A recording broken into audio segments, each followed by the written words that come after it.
ओम शांति। आज बहुत खुशी हो रहा क्योंकि हैदराबाद से जूरिस कॉन्फ्रेंस को अपने तपोवन अपने रिट्रीट सेंटर में डे बिफोर यस्टरडे आया था और कल अच्छी आप से बहुत भाई बहनें आए होंगे, सेवाएं भी हुआ। मगर आज मदुरई जो मदुरई इतना पावरफुल डाइटी मधुरा मीनाक्षी और चैतन्य देवी अपने मीनाक्षी दीदी और उसकी देवियां और आप सबको दर्शन करके बहुत बहुत खुशी हो रहा। எல்லாரும் கை தட்டிட்டீங்க. மதுரை நான் முன்னாடியே வந்துட்டேன். வந்து மீனாட்சி டெம்பிள் தரிசனம் பண்ணேன். சைத்தன்ய மீனாட்சி இங்கே இருக்கிறாங்க, கூடவே நிறைய தேவிகள் எல்லாம் இருக்கிறாங்க. எல்லாரையும் பார்க்கும் பொழுது ரொம்ப ரொம்ப சந்தோஷமா இருந்தது. और बाबा की मुरली के बाद कोई भी चीज अच्छी नहीं मन महसूस नहीं होता है, फिर भी दीदियों का इच्छा है परिवार से मिलो, फिर आपका अनुभव शेयर करो। तो ऐसा आप जैसा मैं भी एक साधारण जन्म लिया छोटी सी गांव में और वहाँ से पढ़ाई करके एक वकील बना, सरकार के वकील बना, फिर हाईकोर्ट की न्यायाधीश बना, एक्टिंग चीफ जस्टिस बना 14 इयर्स। उसके बाद chairperson national commission for backward classes government of India जो यूनियन कैबिनेट मिनिस्टर दर्जा होता वो पद 3 साल किया। उसके बाद में 3 साल और किया। मैं जब पोस्ट में था मेरा युगल श्यामला देवी बोलता था आपको रिटायरमेंट के बाद कोई भी पोस्ट नहीं आता, बोलते थे उन्हें, क्योंकि आप किसको भी नहीं सुनते थे। जो सरकार को नहीं सुनते, दोस्तों को नहीं सुनते, रिश्तेदारों को नहीं सुनते, आपकी काम आप ही ये दुनिया में ऐसा रहे तो कौन मदद करेगा। तो मैं ही बोलता था जो सबको देने वाला दूसरा है, उन्हें भी कोई भी दे रहा उसको, जो मेरे को देने वाला दे तो देता, नहीं तो खुशी हूं मैं ऐसा। तो फिर बगैर पूछे जो भी पोस्ट आया बगैर पूछे आया। சகோதரர் சொல்றாங்க முரளி கிளாஸ் நம்ம எல்லாரும் கேட்டோம். முரளிக்கு அப்புறம் எதை நம்ம கேட்டாலும் ருசியா இருக்குமா? ஆனாலும் சிஸ்டர் சொன்னாங்க அனுபவங்கள் சொல்லுங்க அப்படின்னு. ஸோ அவங்க ஒரு ஆந்திர பிரதேஷில் ஒரு சின்ன கிராமத்தில் தான் அவங்களுடைய ஜனம் இருந்தது. அதுக்கப்புறம் படிப்பு முடிச்சுட்டு அட்வொகேட் ஆனாங்க. அதுக்கப்புறம் ஒரு 15 வருஷம் கிட்டத்தட்ட ஹைகோர்ட் ஜட்ஜஸாக இருந்தாங்க. அதுக்கப்புறம் ஃபார்மர், அதாவது இதுக்கு அவங்களுடைய போஸ்ட் வந்து national commission for backward class, அதில் ஒரு 3-4 இயர்ஸ் இருந்தாங்க. அதுக்கப்புறம் போஸ்டிங் இருந்துகிட்டே இருந்தது. ஸோ அவங்க மாதாஜி வந்து சொல்லுவாங்க எந்த ஒரு ஜஸ்டிஸ் இருக்கிறாங்கன்னா சுற்றி இருக்கக்கூடியவங்க சொல்லுவாங்க இல்லையா, இதை செய்யணும் அதை செய்யணும் அப்படி சொல்லுவாங்க இல்லையா. அதனால் இந்த மாதிரி சொல்லும் பொழுது அதை நம்ம கேட்குற மாதிரி சூழல் இருக்கும். அதனால் வந்து இந்த போஸ்டிங்லாம் வந்து நம்ம தவிர்த்துக்கலான்ற மாதிரி சொல்லுவாங்க. ஆனால் சகோதரர் என்ன சொல்லுவாங்கன்னா நம்மளை நடத்துகிறவர் ஒருத்தர் இருக்கிறார், அதனால் அதை வந்து நான் ஏற்றுக்கிட்டு அதை செய்யணும் அப்படின்னு சொல்லுவாங்க. ஸோ அதை வந்து பாபா மூலமாக அவங்க செய்கிறாங்க. அதை 99 में हाईकोर्ट की जस्टिस बना। तब तक जब तक मेरे को ब्रह्मा कुमारी के बारे में कुछ भी जानकारी नहीं था। मगर एक ऋषि ने बहुत अच्छी था, उन्हें एक पुस्तक लिखा मानव से देव बन सकता और अच्छी दैवी गुण वाले ही देवता होते हैं। मगर वो देवता थे, मगर उसको हम वैसा कर्म करें तो बन सकता है। उन्हें आत्मा का ज्ञान दिया। उन्हें आत्मा का ज्ञान प्राणायाम करके ओम उच्चारण करके 10 बार शवासन में सुला के फिर अपने अंदरूनी पार्ट आत्मा से वो दिखाता था। कहीं रुग्मते भी उन्हें क्यूर करता था, माना उसका इलाज करता था। कोई भी बीपी और हार्ट पेशेंट और कोई भी रुग्मते है तो उसको आत्मा को वो चीज को देखने से शवासन में उसमें कुछ शक्ति मिलता था उसको। हार्ट को भी ब्लड सर्कुलेशन होता था, शुगर है तो भी पैंक्रियास भी उत्पत्ति होता था। ऐसा एक ऋषि ने पक्की आत्मा का ज्ञान दिया। 1999ல ஹைகோர்ட் ஜஸ்டிஸா இருந்தாங்க. அந்த டைம்ல அவங்க ஒரு புத்தகம் படிச்சாங்க, மானவ் அதாவது மனித வாழ்க்கையிலிருந்து தெய்வ வாழ்க்கை அடையலாம் அப்படின்னு. ஸோ அப்போ மனித வாழ்க்கையிலிருந்து தெய்வ வாழ்க்கை அடையலாம்னா அதுக்கான குணங்கள் நமக்குள்ள வேணும், அந்த எண்ணம் அவங்களுக்குள்ள வந்தது.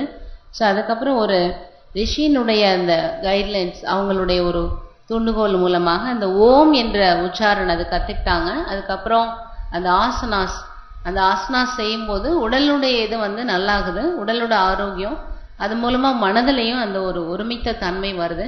ஸோ இதெல்லாம் அவங்க கற்றுக்கிறதுக்கு ஒரு இன்ட்ரெஸ்ட் வந்தது, அது தொடர்ந்து அதை கற்றுக்க ஆரம்பித்தாங்க. मगर उसको कैसा बनता देवता, क्या विधि है और परमात्मा के बारे में बिल्कुल भी ज्ञान नहीं था. ஸோ அந்த நேரத்தில் தேவதைகள் ஆகணும் அப்படின்ற எண்ணம்லாம் இருந்தது, ஆனால் பரமாத்மா யாரு அதை பற்றிய விஷயங்கள்லாம் அவங்களுக்கு தெரியல. तो फिर मैं न्यायमूर्ति बना, तब अचानक कोई भी ब्रह्म कुमारी का मना, कोई भी म्यूजियम, कोई भी सेंटर, कोई भी सफेद साड़ी भी तो नहीं देखा. तब तक कभी एक बार देखा होगा, उतना फर्क नहीं पड़ता था. ஆனா அந்த நேரம் இந்த மாதிரி ஒயிட் ட்ரெஸ் போட்டவங்களோ அல்லது பிரம்மகுமாரிஸ் அதை பத்தி எதுவும் தெரியாது. அப்படி பார்த்திருந்தாலும் இவங்க தான் அப்படின்றதும் பிரதருக்கு தெரியல.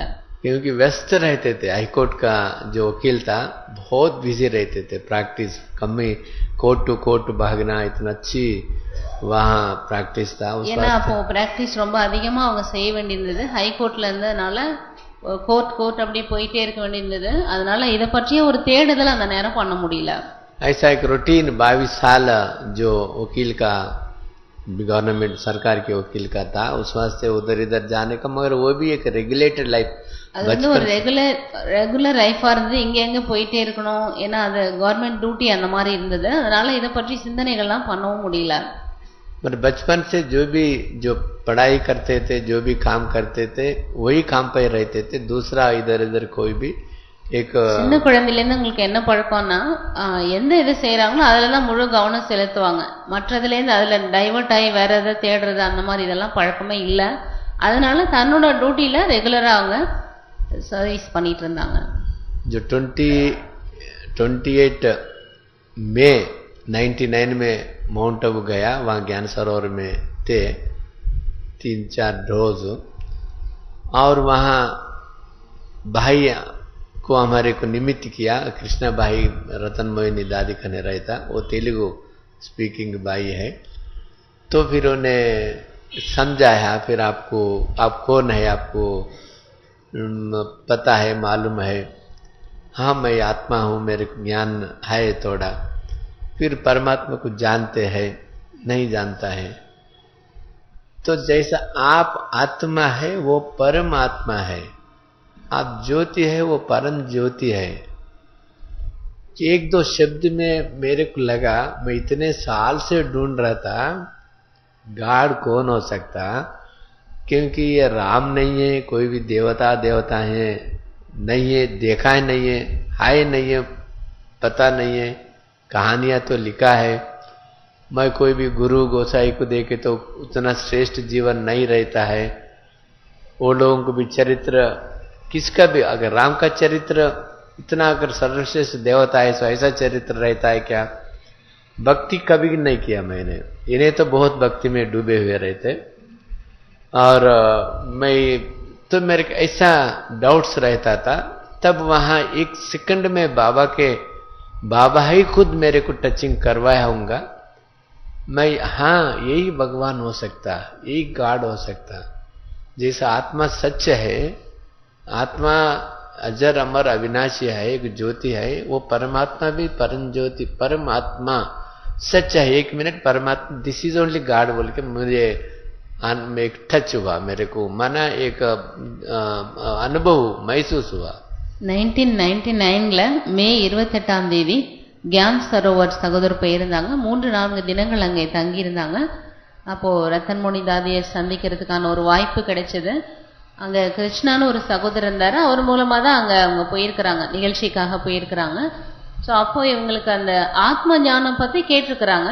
ஆனா அந்த பிரதர் கேட்டாங்க, உங்களுக்கு பரமாத்மா ஞானம் இருக்குதா, அதை பற்றி தெரியுமா, பரமாத்மா தெரியுமான்னு கேட்டாங்க. எனக்கு அதை பத்தி தெரியல, நான் ரொம்ப நாளா அதை தான் தேடிட்டு இருக்கிறேன் அப்படின்னு சொன்னாரு. உடனே அந்த பிரதர் பாபா அறிமுகம் கொடுத்தாங்க. பாபா அறிமுகம் கொடுத்தது மட்டும் இல்ல, அப்ப இவருக்குள்ள என்ன வந்ததுன்னா, நம்ம ரொம்ப நாளா இதை தேடுறோம், ஆனா இது ஒரு விஷயம் நமக்கு தெரியும், ராமனோ அல்லது தேவதைகளோ இல்ல ரிஷி குருமார்களோ கடவுள் இல்ல. ஏன்னா அவங்களோட வாழ்க்கை அவ்வளோ சிரேஷ்டமானதா இருக்குன்னு சொல்ல முடியாது, குருமார்களோட வாழ்க்கை. ஸோ அப்ப இதை காட்டிலும் ஏதோ ஒண்ணு உயர்ந்தது இருக்குதுன்னு மட்டும் அவருக்குள்ள தேடுதல் இருந்தது. அது அவர்கிட்ட சொல்றாங்க, இந்த மாதிரி எனக்கு இருக்குது அப்படின்னு. அப்ப அந்த சகோதரர் பாபோட அறிமுகம் கொடுத்துருக்குறாங்க. அதாவது நாம ஒரு அழிவில்லாத சக்தி, நமக்கு மேலான பரம்பொருள் தான் நமக்கு அம்மா அப்பான்றத அறிமுகம் கொடுத்தோன்னே இவருக்கு அந்த அனுபவம் ஏற்பட ஆரம்பிச்சு. கியான் சரோவில் அங்கே தங்கி இருக்கும்போது அந்த வகுப்புகள்லாம் கேட்குறாங்க. அப்போ பாபா உன்னதமான சக்தின்ற ஒரு அனுபவம் ஏற்பட்டது. तो फिर वहाँ भाई साहब ने योग भी करवाया, क्योंकि वो परमात्मा परम ज्योति है, उसको याद करना माना उसके साथ की अनुभव करना. अगर आत्मा समझ के और परमात्मा को अगर याद करने से, अपने उसका छत्रछाया में रहने से अपन पवित्र बनते हैं, पाप भी कट जाते हैं, भस्म होता है. ஸோ பாபா ஒரு உன்னத சக்தி, அவரை நினைவு செய்யறது அப்படின்னா பாபா நம்ம கூடவே வச்சுக்கிறது. நினைவு செய்யறதன் மூலமா நம்முடைய பாவங்கள் அழியுது, சக்தி கிடைக்குது. இது எல்லாமே அவரை யோகா அனுபவம் செய்ய வச்சார். அந்த யோகாவும் அந்த சகோதரர் சொல்லி கொடுத்தாங்க. और मैं जाने से पहले तो 2 सीनियर जजेस, उन्हें भी युगल के साथ गया, मैं भी युगल के साथ गया. वो 15 दिन वहाँ थे, 15 दिन उसको क्लासेस ले रहा, मगर उसको कुछ भी समझ में नहीं आ रहा था. சகோதரர் கூட 2 ஜட்ஜஸும் போயிருந்தாங்க அந்த நிகழ்ச்சிக்காக. கிட்டத்தட்ட 15 தினங்கள் அங்க இருந்திருக்கிறாங்க. அவங்களுக்கு இந்த ஞானம் கேட்டாங்க, ஒன்றும் புரியல. சகோதரர் அங்க 3-4 தினங்கள்லாம் இருந்திருக்கிறாங்க, ஆனா எல்லாமே அனுபவம் ஆக ஆரம்பிச்சுட்டு. तो फिर वो भाई ने जो 3 दिन के बाद जाना था, प्रकाश मणि दादी का दृष्टि लेके मिलाने के वास्ते पांडवन लेके गया के फिर दादी से मिलाया.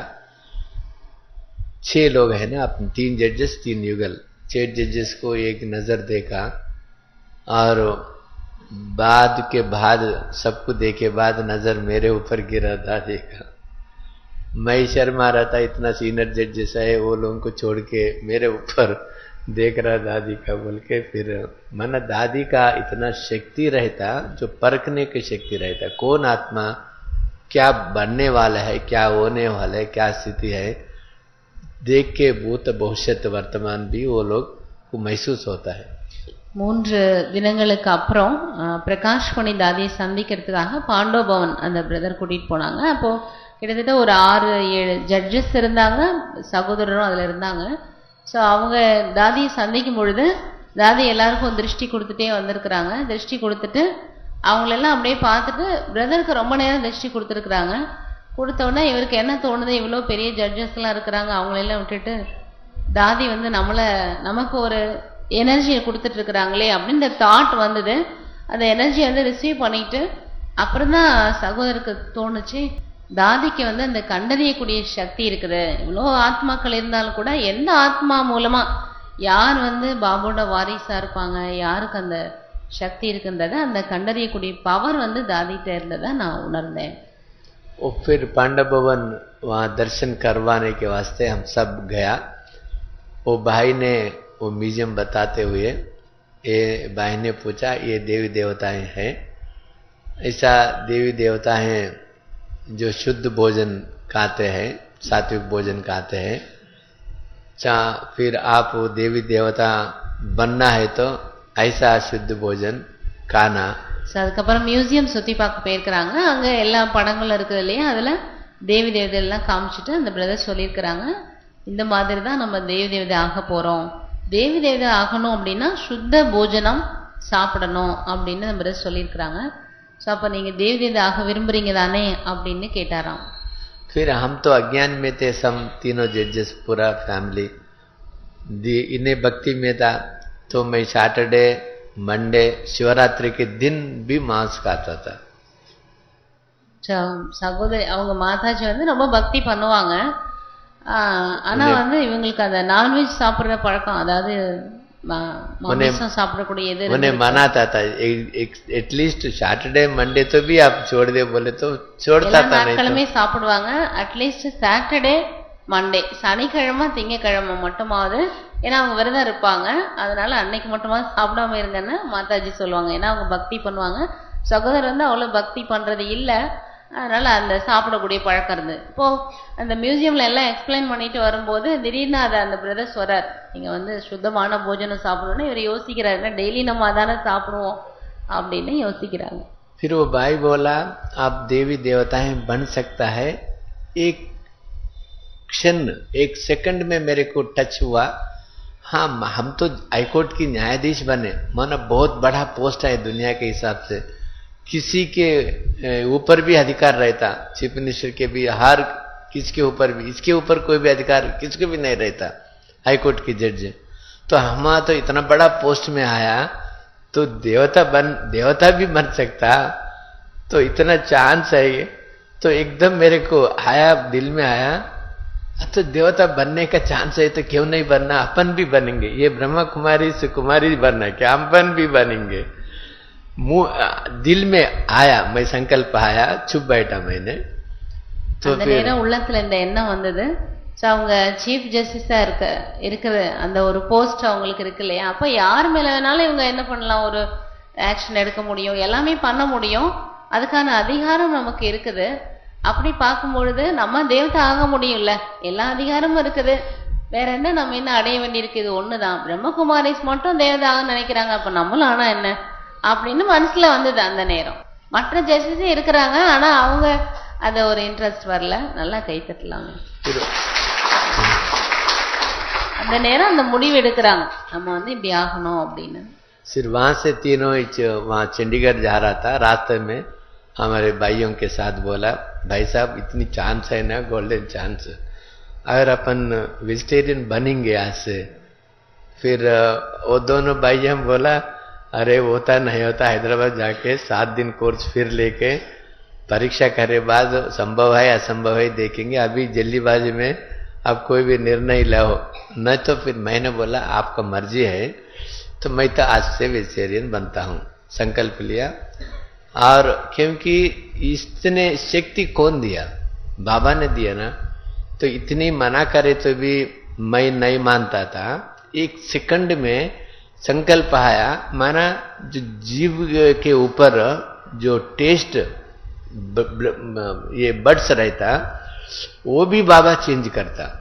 क्योंकि आत्मा में जो टेस्ट आता, जो ज्ञान आता, उससे हर चीज संभव होता, शक्ति मिलता. उस वास्ते ये संभव हुआ, मैं उसी दिन से वेजिटेरियन बना. ज्ञान नहीं है 7 दिन का और कोई भी कोर्स नहीं है.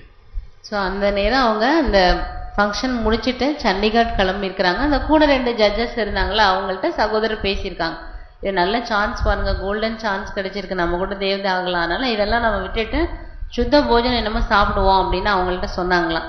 அவங்க சொன்னாங்களாம், முதல்ல நம்ம போய் நம்ம வேலையெல்லாம் முடிச்சுட்டு டெல்லி போயிட்டு வேலையெல்லாம் இருக்கு முடிச்சுட்டு ஒரு 7 நாள் கோர்ஸ் கேட்டு பார்ப்போம், அவர் எப்படி இருக்குன்னு பார்த்துட்டு முடிவு பண்ணுவோன்னு அவங்க சொல்லியிருக்காங்க. ஆனால் பிரதர் சொன்னாங்களாம், நான் இங்கே சங்கல்பம் பண்ணிட்டேன், அதனால அந்த தினத்திலிருந்து என்னைக்கு சங்கல்பம் பண்ணணும் அன்னையிலிருந்து நான் இதை உறுதியாக கடைபிடிக்கணும்னு நினைக்கிறேன். ஏன்னா அவங்க மாதாஜி பல முறை சொல்லியிருக்கிறாங்க, இது சாப்பிடாதீங்க, இந்த மாதிரி விரதம் அன்னைக்கு, அந்த விரதம் அன்னைக்கு கூட சாப்பிடுவாராம் பிரதர். அதனால அவங்க அத்தனை முறை சொல்லியும் நான் கேட்கல. ஆனால் அதை கேட்கறதுக்கான அந்த நாக்கோட டேஸ்ட் இருக்குல்ல, ஒன்ஸ் அதை சாப்பிட ஆரம்பிச்சுன்னா அதான் அதை கேட்கும். ஏன்னா நம்ம ஞானம் புரிஞ்சுட்டு விடுறது பெரிய விஷயம், அது ஈஸி தான் நமக்கு. ஆனால் ஞானமே புரியாம ஒன்று சொன்ன உடனே சரின்னு கேட்டு நம்ம விடுறதுன்றது ரொம்ப ரொம்ப பெரிய விஷயம். அதனால அந்த சங்கல்பம் நான் பண்ணிட்டேன். ஆனால் அந்த டைம்ல பிரதர் வந்து ஞானம்லாம் கேட்கல, 7 days கோர்ஸ்லாம் கேட்கல, மதுபனில் சங்கல்பம் பண்ணியிருக்கிறாங்க. ஸோ அன்னையிலிருந்து தேவதாரத்துக்கான எல்லா இதையும் அவங்க செஞ்சுட்டே இருக்கிறாங்க. फिर वहाँ अपने चीफ जस्टिस का बेटी के साथ में चंडीगढ़ गया। वहाँ खाली सफ़ेद चावल और नहीं तो फिर दही, थोड़ा फल और कोई भी सलाद लिया। घर आए बाद 7 दिन कोर्स पूरा परिवार लिया। फिर उस दिन से जो 7 दिन की कोर्स हुई है, बाद से कभी भी किसी के शब्द के ऊपर, मुरली के ऊपर कुछ भी डाउट न तो क्वेश्चन नहीं आया। तो फिर ऐसा 24 इयर्स हो रहा अभी बाबा के बच्चे बन के। ஸோ நான் சண்டிகர் அந்த இதுக்கு போனப்போ, ஏன்னா அங்கேயும் எல்லாம் பூஜன்லாம் இருந்திருக்கும்ல, அன்னைக்கு வந்து தயிர் சாதம் தான் சாப்பிட்ருக்காங்க, கொஞ்சம் சேலட் சாப்பிட்டாங்களாம், விட்டுட்டாங்க, அன்னையிலேருந்தே விட்டுட்டாங்க. அதுக்கப்புறம் ஊருக்கு போன பிறகு அவங்க ஃபேமிலியில் எல்லாரையும் கூட்டிகிட்டு போயிட்டு கோர்ஸ் கேட்டிருக்காங்க. கோர்ஸ் கேட்ட பிறகு தொடர்ந்து வாணி பிரதர் கேட்டே இருக்கிறாங்க. அவங்க லாஸ்ட் டைம் வந்தபோது கூட சொல்லுவாங்க, நான் ட்ராவல் பண்ணும்போது கூட முரளி படிச்சுட்டு தான் நான் கோர்ட்டுக்கு போவேன், முரளி படிக்காமல் போனதே இல்லை. இந்த மாதிரி முரளியில் அவ்வளோ ஒரு ஆர்வம். கிட்டத்தட்ட இப்போ 24 வருடங்கள் ஆயிடுது பாபா குழந்தையாய. 24 இயர்ஸ் ஆயிடுச்சு பாபா குழந்தையா. டெய்லியும் முரளி கேட்குறாங்க. முரளியில் எந்த டவுட்டும் வந்ததே இல்லை. சந்தேகம், இது என்ன எனக்கு புரியல அப்படின்னா சிந்தனையே வந்தது. ஏன்னா முரளி அவ்வளோ அவங்க பாபோட அன்புல அப்படி மூழ்கி படிக்கிறதுனால பாபா எல்லாமே டச்சிங் கொடுக்குறார். और जो पोस्ट हुआ पोस्ट होने के कारण से बहुत सेवाएं भी हुआ, 2 कॉन्फ्रेंसेस भी हुआ। जो डिस्ट्रिक्ट में जाते थे वहाँ आंध्र प्रदेश कंबाइंड स्टेट था, पूरा जजेस सेंटर को आता था। छोटी छोटी जजेस बहने गए तो राखी बांधने को भी मना करता था, कोई भी नहीं आता था। एक हाई कोर्ट के जज गए तो सब लोग, डिस्ट्रिक्ट जज आता, सब जजेस आता था। ஸோ அதுக்கப்புறம் அவங்களுக்கு போஸ்டிங் கிடைச்சது. போஸ்டிங் கிடைச்சோன்னே நிறைய சேவைகள் பாபா இவங்க மூலமாக செஞ்சுருக்கிறாங்க. நிறைய கான்ஃபரன்ஸ் பண்ணியிருக்கிறாங்க. அது மாதிரி அந்த ஊரில் இருக்கக்கூடிய டிஸ்ட்ரிக்ட் கோர்ட்டுக்கு போனால் சில ஜட்ஜஸ்லாம் ராக்கி கட்டிக்க மாட்டாங்க, நமக்கே தெரியும். அங்கே போனால் அவங்க வந்து ஒரு பொது ஆளாக இருக்கணும்னு நினைப்பாங்க, பிரசாதம் கொடுத்தா கூட வாங்க மாட்டாங்க. ஆனால் பிரதர் கூட போனோன்னா எல்லாரும் வந்துடுவாங்க. ஏன்னா அவங்க ஹைகோர்ட் ஜட்ஜ் வந்துட்டாங்கன்னா அங்கே இருக்க எல்லாரும் வந்தே ஆகணும். கிட்டத்தட்ட ஒரு கேபினில் 50லேருந்து 60 ஜட்ஜஸ் இருப்பாங்க, மேஜிஸ்ட்ரேட் இருப்பாங்க, எல்லாருமே வந்து ராக்கி கட்டிடுவாங்க. அப்போ அது வந்து ஒரு பெரிய சேவை ஆயிடுச்சு. ऐसा जजेस की ट्रेनिंग भी 3 दिन सांसरोवर हैदराबाद में हर एक नया जज बनता मुंसिपल मजिस्ट्रेट डिस्ट्रिक्ट जजेस को। वो 3 महीने 4 महीने ट्रेनिंग रहता। उसके बाद 3 दिन इन हाउस कोर्स सांसरोवर हैदराबाद में वो करवाता था। ऐसा टीचर्स को, जो एंडोमेंट्स, ये टेम्पल अधिकारियों को, ऐसा बहुत सेवाएं जो ब्रह्मा कुमारी से देता है। क्योंकि यहाँ भी पूरा भारत में कितने प्रोग्राम्स करते बहनें। जो कल ज्यूरिच कॉन्फ्रेंस भी हुआ, काले हम जजेस न्याय नहीं करते हैं, हर एक बहन ये न्याय करते हैं, उसका जीवन बनाते हैं, उसका जो एडवाइस देते हैं, उसको जो परिष्कार का मार्ग बताते हैं। क्योंकि ऐसे सेवा है, क्योंकि भगवान कहना ये भगवान वाच है ना, उसमें इतना शक्ति रहता है। उस वास्ते इतना कहीं कोटों में कोई हम जैसा भाग्यशाली भाग्यवान बच्चे दुनिया में कितनों को ये भाग्य मिलता है। ஸோ அதுக்கப்புறம் சாந்தி சரோவர் ஹைதராபாத்தில் இருக்குது. எப்படி நம்ம ரெட்ரீட் சென்டர் வச்சுருக்கோம் அது மாதிரி பெரிய ரெட்ரீட் சென்டர். அங்கே ஜட்ஜஸ்க்காக 3 தினங்கள் ப்ரோக்ராம் வச்சுருந்தாங்க. அதில் எல்லாருக்குமே இந்த கோர்ஸ் எல்லாமே எடுக்க வச்சுட்டாங்க பிரதர். ஸோ அதனால் அங்கே இருக்கக்கூடியவங்களுக்குலாம் நல்ல சேவை செய்ய முடிஞ்சது. அதுக்கப்புறம் பாரதத்தில் பார்த்தோம், இல்லை ஃபாரின்லேயும் பார்த்தோன்னா பாபா குழந்தைகள் நிறைய சேவா பண்ணுறாங்க. ஜூரிஸ் கான்ஃபரன்ஸ் மட்டும் இல்லை, ஒவ்வொரு சகோதரன் சகோதரிகளும் நிறைய சேவா பண்ணுறாங்க. ஸோ நம்ம கூடியில் ஒரு சில ஆத்மாக்கள் அவ்வளோ பாக்கியசாலியாக இருக்கிறோம். அந்த ஒரு பாக்கியசாலியாக நானும் இருக்கிறேன் அப்படின்னு சகோதரர் சொல்கிறாங்க. இவ்வளோ ஆத்மாக்கள்ல பாபா என்ன தேர்ந்தெடுத்து சேவா பண்ணிட்டு இருக்கிறாரு. एक बार हाईकोर्ट में बड़ा एक ज्यूरिस्ट कॉन्फ्रेंस जजेस का एक हुआ था। उसमें 700 लोग पूरा जजेस पूरा आए थे। वो सैटरडे होने के कारण वेजिटेरियन भोजन खाने का था। तो फिर चीफ जस्टिस ने बोला ब्रह्मा कुमारी खिला सकते क्या? तो फिर माताएं बहना और ब्रह्मा कुमारी से इतनी अच्छा खिलाया जिंदगी में नहीं कहा ऐसा। हाईकोर्ट में एक जुडिशियल एक नेशनल कॉन्फ्रेंस था, वो सैटरडे था, उसको जो उस दिन वेजिटेरियन भोजन खाने का है, जो बाहर आर्डर देने से के बदले ब्रह्मा कुमारी इसको रिक्वेस्ट किया मेरे को भोजन खिलाओ बोल के। ஹைகோர்ட்ல ஒரு தடவை வந்து கான்ஃபரன்ஸ் நடந்தது, அவங்களோட கான்ஃபரன்ஸ் இது. அதுல கிட்டத்தட்ட 700 ஜட்ஜஸ் வந்திருந்தாங்க. அன்னைக்கு சாட்டர்டேனால கண்டிப்பா நான்வெஜ் தான் அவங்க ஆர்டர் பண்ணுவாங்க. ஸோ அதனால பிரதர் வந்து ரெக்வஸ்ட் பண்ணி அன்னைக்கு பிரம்மகுமாரிஸோட போஜன் வந்து எல்லாருக்கும் கொடுக்க வச்சாங்க. அதனால வெஜிடேரியன் பிரம்மா போஜன் வந்து அன்னைக்கு எல்லாரும் சாப்பிட்டுக்கிறாங்க. இந்த ஒரு ஆத்மாக்காக எல்லாரும் அன்னைக்கு ब्रह्मा भोजन सामता।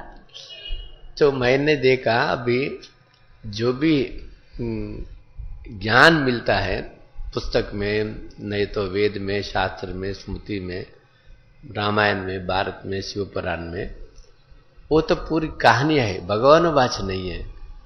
मगर इधर ये प्रैक्टिकल है, ये कहानी नहीं है, ये सच है। ये इसमें सच्चता है और इसकी प्रूफ भी हम बन रहा है ना इसको। उस वास्ते इससे और क्या दृष्टांत, क्या प्रूफ होना चाहिए। यही चीज सच्ची ये भगवानुवाच है, ये भगवत गीता है, ये पतितों को पावन बना रहा है, नर से नारायण, स्त्री से लक्ष्मी बना रहा है। दुनिया में कहाँ मिलता अभी अपने जो भाग्य अभी भी कल्प के बाद ये संगम युग में अभी बनाया अपने को, जो मक्खन मिल रहा अपने को, अपने कितना भाग्यशाली है, कितने खुशी से, कितने आनंद से, कितने गदगद होके जीना चाहिए अपन जिंदगी। ஸோ வேத சாஸ்திரங்களை நம்ம பக்தியில் நிறைய படிக்கிறோம், புராணங்கள்லாம் படிக்கிறோம், அது எல்லாமே கதை தான். அதில் வந்து உண்மை இருக்கு அப்படிலாம் சொல்லவே முடியாது, உண்மைன்றதே கிடையாது. ஆனால் இங்கே நம்ம பாபாட்ட என்ன கேட்குறோமோ எல்லாமே என்ன ப்ராக்டிக்கல் நடைமுறையில் நம்ம எல்லாருமே பார்க்குறோம். ஏன்னா நம்ம அனுபவம் செய்கிறோன்றது நமக்கே தெரியுது. பாபா சொல்லக்கூடிய ஒவ்வொன்றும் நடைமுறையில் பார்க்குறோம். பக்தியிலன்றது வேற. ஆனால் இங்கே ஒவ்வொன்றுமே பார்த்தோம் அப்படின்னா பாபா என்ன சொல்கிறாரு அதெல்லாமே நடக்குது. பதீத்த பாவனா இருக்கிறாரு, பாபா ஆத்மாவில் இருக்கக்கூடிய அழக போக்கக்கூடியதாக இருக்கிறாரு. அதுபோல் மனித வாழ்க்கையிலிருந்து லக்ஷ்மி நாராயண் ஒரு தெய்வீக வாழ்க்கை அடையினா அதுக்கான எவ்வளோ இதை வந்து நமக்கு பாபா சொல்லிகிட்டே இருக்கிறாங்க. டைரெக்டாக வந்து ஒரு வெண்ணெய் கொடுக்குறார், வெண்ணெய் எடுத்து நம்ம என்ன பண்ணணும், அப்படியே சாப்பிட்டுட்டே இருக்கிறோம். அவ்வளோ ஆனந்தமாக அதை சாப்பிட சாப்பிட நமக்கு ஆனந்த கண்ணீர் தான் வரணும், வேற ஒன்றுமே தேவைப்படாது. இந்த ஞானத்தை வந்து அப்படியே நம்ம எடுத்துக்கிட்டோம்னாலே போதுமானது. ब्रह्मा कुमारी तो रूटीन लाइफ रहता, 3 बजे उठते, 3:30 बजे उठते और 10 बजे सोए तक उसको एक इतना बिजी शेड्यूल रहता। मगर हम लौकिक वाले भी अपने शेड्यूल भी इतना बिजी बनाना चाहिए, क्योंकि अपने लौकिक के भी काम सर्वश्रेष्ठ काम करना और खुद की कमाई और डेली सेंटर को आके मुरली सुनना भी है, कुछ सेवा भी करना है। क्योंकि हम आत्मा शक्तिशाली बने तो फिर अपने को जितना भी काम करे ये थकावट नहीं आता है, क्योंकि शक्ति बढ़ता ना उसको। और कोई भी चीज समस्या है तो भी सही निर्णय लेने का शक्ति मिलता है। तो कभी भी भय से जीना नहीं है। इनसिक्योरिटी, कल क्या होता, बच्चों को क्या होता, इसको क्या होता, ये चिंता कभी भी मन में नहीं रखना है। जो होता होता है, साक्षी होकर देखना है। उस वास्ते जितना जितना शक्ति मिलता है आत्मा में, पवित्र बनता है आत्मा में, कोई भी समस्या नहीं लगता। जो भी होने दो वो समस्या लगता ही नहीं है, ये मेरा अनुभव है। பிரம்மகுமாரிஸ்ல ரொட்டீன் இருக்குது, சகோதரிகளுக்கெல்லாம் வந்து அந்த ரொட்டீன் இருக்கு. காலைல 3:30க்கு எழுந்திருக்கணும், நைட்டு 10 மணி வரைக்கும் அவங்களுக்குன்னு சேவைகள் இருக்கு, எல்லாமே இருக்கு. அந்த மாதிரி நீங்க லௌகிக இதில் இருக்கீங்க, அந்த மாதிரி ரொட்டீன் அமைச்சிக்கணும், பிஸி ஆக்கிக்கணும் உங்களை. ஸோ எல்லாமே செய்தாலும் கூட முரளி கேட்கணும், கட்டாயம் சென்டருக்கு வரணும். நமக்கு என்ன சேவைகள் இருக்குதோ அதெல்லாம் நம்ம கட்டாயம் செய்யணும், சேவைக்கு நம்ம நேரம் ஒதுக்கணும். அது மட்டும் இல்லை, முரளி கேட்கறது ரொம்ப ரொம்ப அவசியம். ஏன் முரளி கேட்குறோன்னா முரளியில தான் நமக்கு சக்தி இருக்குது. பாபா வந்து அவ்வளோ சக்தி நமக்கு நிறைக்கிறாரு, ஆத்மாவோட பலமே அதில் தான் இருக்கு. எவ்வளோ முரளி கேட்குறோம் அவ்வளோ வந்து பலம் கிடைக்கும். அது மட்டும் இல்லை, அன்னைக்கு நாள் முழுதும் என்னென்ன விஷயம் வருது அதெல்லாம் கடந்து போகிறதுக்கான சக்தி முரளியில தான் இருக்கு. எது வேணா இருக்கட்டும், விஷயம் வரட்டும் போட்டும், அது பிரச்சனைகளா கூட இருக்குது. ஆனா அதுக்கு சரியான நிர்ணயம் நம்ம எடுப்போம். எப்போ முரளி கேட்கிறோமோ அப்பதான் நம்மளால சரியான நிர்ணயம் பண்ண முடியும். இந்த சூழ்நிலை வந்திருக்குன்னா இதுக்கு நம்ம கரெக்டா முடிவு எடுக்கலாம். இந்த எண்ணம் நமக்கு எப்போ வரும்னா முரளி கேட்டோம்னா தான் வரும். அதனால முரளி கட்டாயம் நம்ம சென்டர்ல வந்து கேட்கணும். அது மாதிரி நம்ம தொடர்ந்து செஞ்சுட்டே இருக்கும்போது பிரச்சனைகள் கூட வந்தாலும் இது பிரச்சனையாவே தெரியாது. எனக்கு எதுவுமே இல்லை அப்படின்ற எண்ணம் வரைக்கும் நம்ம வந்துடுவோம், தயாராகிடுவோம். आत्मा कितना क्लियर और अपने स्वच्छ और शक्तिशाली बनता है। जब मैं हाईकोर्ट की न्यायमूर्ति थे, बड़े बड़े कॉम्प्लिकेटेड केस आते थे, मगर कभी भी मैं सोचता नहीं था और ऑटोमेटिकली अपने को उसका वो क्या सही सच्चे सही निर्णय क्या है वो टचिंग होता था। उन्हें बोलते सुनते सुनते ही अपने को मालूम होता है ये सच बोल रहा है झूठ बोल रहा, क्योंकि हाईकोर्ट की न्यायाधीश हाईकोर्ट के सामने इतना माया रहता, झूठ ही झूठ बोलता है, दोनों ही झूठ बोलता है, दोनों ही अपने ये दूसरा डॉक्यूमेंट्स देते हैं। उसमें परखने की शक्ति बहुत होना चाहिए।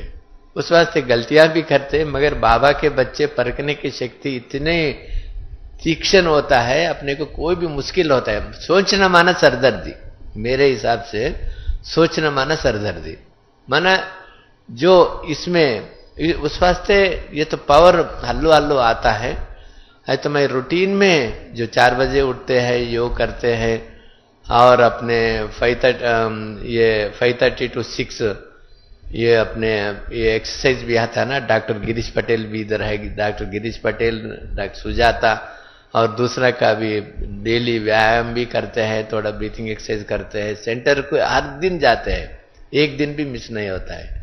मुरली सेंटर में सुनते हैं, फिर आके फिर अपने थोड़ा वॉकिंग करके फिर आते हैं। फिर मेरे को एक ऑर्गेनिक बगीचा है, एक 40 एकड़ का मैंगो गार्डन, हर अल्टरनेटिव गाय है, एक 15 गाय छोटी छोटी अच्छी ब्यूटीफुल, और उसके साथ नेचर के साथ रहता हूँ। वहाँ कोई भी खाद पेस्टिसाइड्स नहीं रखते हैं। इससे बिजी रखता हूँ मेरा लाइफ में भी, और सामाजिक सेवा करता हूँ, स्पिरिचुअल सेवा भी करता हूँ। आइडल घर में बैठना बोले तो फिर अपने को ये बोलते हैं ना, idle man's mind is workshop of devilish बोलते, कुछ कुछ मौका देना नहीं आत्मा को कुछ उधर इधर सोचने का, इसकी इसमें दूसरे के इसमें जीने का। ஹைகோர்ட் ஜட்ஜஸ் தான் சகோதரர் இருக்கும்போது நிறைய வந்து காம்ப்ளிகேட்டடான கேசஸ்லாம் வரும். ஸோ அந்த மாதிரி இருக்கும்போது என்ன நிர்ணயம் எடுக்கணும் அப்படின்றதே சொல்ல முடியாது. ஏன்னா 2 பேருமே பொய் பேசுவாங்க, இவங்களும் பொய் சொல்லுவாங்க, இவங்களும் பொய் சொல்லுவாங்க. அப்போ என்ன முடிவு எடுக்க முடியும்? அப்போது முரளி கேட்டுட்டு, ஏன்னா சகோதரர் வந்து முரளியில் எவ்வளோ விஷயம் எடுக்க சொல்கிறாங்க. முரளி வந்து ஒரு நாள் கூட நான் மிஸ் பண்ணது இல்லை. முரளி சென்டரில் வந்து முரளி கேட்பேன். அப்போ முரளி கேட்கறதுனால என்ன லாபம் அப்படின்னா, இவங்க என்ன சொல்லிக்கிட்டே வராங்க, இவர் போய் தான் சொல்லிட்டே வராருன்றத அந்த சொல்லும் போதே முடிவு எடுத்துட்டு வரான். உட்காந்து யோசிச்சாலே தலைவலி வந்துடும். ஏன்னா அவ்வளோ கேசஸ் வரும். சகோதரர் மாதிரி நிறைய ஜட்ஜஸ்லாம் பார்க்குறோம், அது அவங்களே சொல்லுவாங்க. அது உண்மையான விஷயம்தான். ஏன்னா அவ்வளோ அவங்களுக்கு தலைவலிக்கும் அதை பற்றி யோசிச்சுட்டே இருந்தா, பிரச்சனையை யோசிச்சுட்டே இருந்தா என்ன ஆகும். ஸோ அந்த மாதிரி சரியான நிர்ணயம் எடுக்கிறதுக்கு பாபா அவ்வளோ வந்து ஒரு டச்சிங் பவர், அந்த கண்டறியக்கூடிய சக்தி வந்து நிறைய வந்து எனக்கு கொடுத்தாரு. அதனால எனக்கு ஈஸியாக எல்லா கேசஸ்க்கு நிர்ணயம் எடுக்கிறது எல்லாமே செகண்ட்ல நிர்ணயம் எடுத்துடுறாரு. ஸோ அது ரொம்ப ரொம்ப ஈஸியான மாதிரி. டாக்குமெண்ட்ஸ்லாம் படிக்கும்போது ரொம்ப சிரமமாக இருக்கும். ஸோ அது வந்து பாபாவோட சக்தி தான் எனக்கு நிறைய வந்து ஹெல்ப் பண்ணுச்சு. ஸோ அதுக்கப்புறம் இப்போது ரிட்டையர்ட் ஆன பிறகு காலையில் எப்பவும் போல் அமிர்த வேலை யோகா முடிப்பார். முடித்த பிறகு 5:30 to 6 கொஞ்சம் நேரம் எக்ஸசைஸ், ஃபிசிக்கல் எக்ஸசைஸ் முடிச்சுட்டு அப்புறம் சென்டருக்கு போய் தான் முரளி கேட்குறாங்க. பிரதர் இப்போ கூட சென்டருக்கு போய் தான் முரளி கேட்குறாங்க. அது மாதிரி அதுக்கப்புறம் ஆர்கானிக் கார்டன் ஒன்று வச்சிருக்கிறாங்க. கிட்டத்தட்ட ஒரு 40 ஏக்கர் 40 ஏக்கர்ஸ் இருக்கு. அதுல நிறைய மாமரங்கள் எல்லாம் வச்சிருக்கிறாங்க. ஒரு 15 பசு மாடு வச்சிருக்கிறாங்க. ஸோ அதெல்லாம் பராமரிக்கிறது, அது பார்க்கறது, இது மாதிரி தன்னை வந்து நம்ம வந்து இந்த ஹியூமனிட்டி இதுக்கு வந்து சேவா பண்ணணும், ஆன்மீக சேவையும் பண்ணணும். நாள் முழுதும் நான் என்னை பிஸியாக வச்சுக்கிறேன். எதுவுமே நம்ம செய்யாமல் இருக்கிறோம் அப்படின்னா, அது சொல்லுவாங்கள்ல, எந்த வேலையும் பண்ணாமல் இருந்தால் அந்த மனசு தான் ஈவில், அதுதான் வந்து பெரிய டார்ச்சர் பண்ணும். ஒன்றுமே வேலை செய்யாமல் இருக்க தான் பெரிய கஷ்டம். அதனால் ஃபுல் டே நம்மளை பிஸியா வச்சுட்டு பாபா சேவா பண்ணோம் அப்படின்னு சொல்லி 14 years जो हाईकोर्ट की न्यायमूर्ति और 6 साल ये कमीशंस का चेयरमैन, इसके पहले 5 साल सरकार के वकील था। मगर कभी भी जो पब्लिक सर्वेंट है, जब किसकी दबाव में, किसकी झुकाव में, किसकी प्रभाव में आके कोई भी गलती, कोई भी पाप, कोई भी मैली मैं मेरे टच नहीं होने दिया। சகோதரர் வந்து 14 வருஷங்கள் வந்து ஜட்ஜஸா இருந்திருக்கிறாங்க. ஜட்ஜா 6 வருடங்கள் வந்து அந்த